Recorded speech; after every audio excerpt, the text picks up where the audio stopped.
Hello, this is Denise Miller, your Leadership Lady Live. We are here today on the third video about pauses and strategic silence. We're going to take a much deeper dive into the tips given earlier this week, and we're going to see why these methods of communication work best.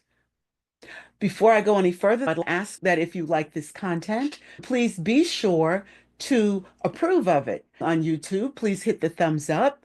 And on other platforms, you can hit the heart. And of course, please subscribe or follow. And please share this with people who you know can use it. Now, let's take a look at the strategic pause.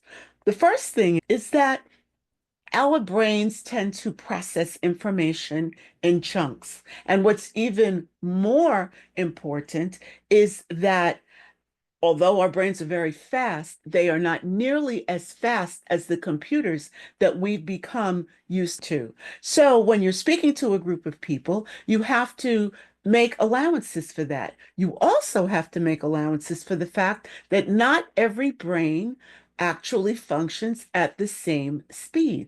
Sometimes people are affected in terms of their brain processing by personal problems or physical problems. There could be someone with dyslexia or someone who's a very high functioning autistic person. It could be somebody with ADHD, which means that their processing is a little different.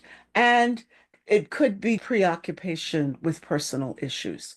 It's important that we not overwhelm the brains of our hearers because their cognitive processing is different. There are also some really great things that I'd like to review because we spoke about them earlier. Strategic silence and pauses enhance comprehension of the people that you're speaking to. It allows them to really hear what you said, think about it a little bit. It also facilitates reflection. If they hear things in small chunks, they can really reflect, ruminate, and it doesn't take the brain that long to do that.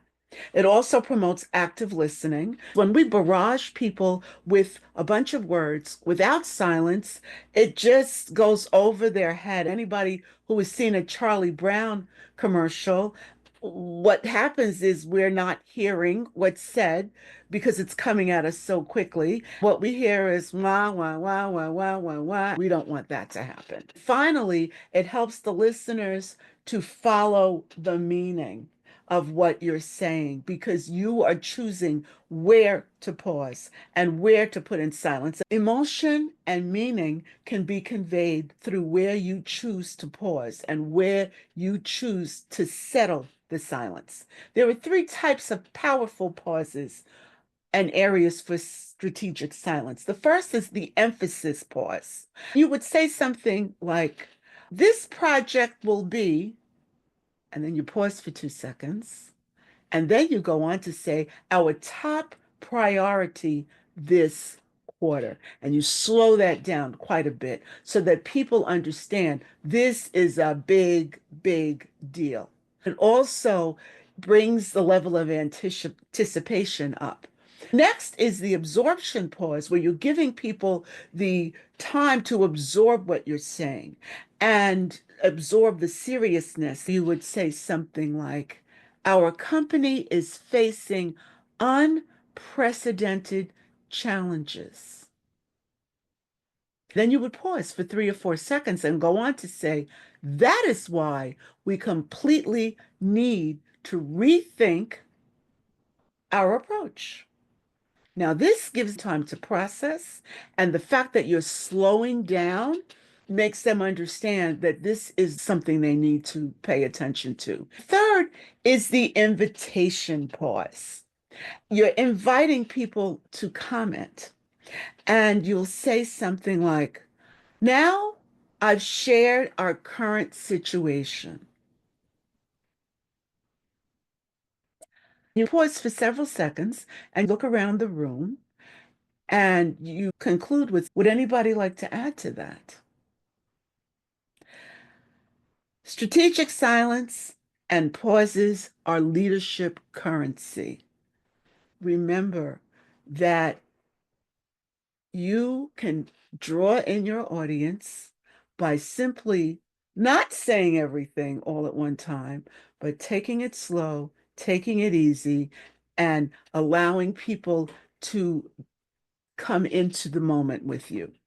Just remember that it's not about the words that you say, it's often about where you don't say words, how you emphasize words, and when you're silent, when you include pauses.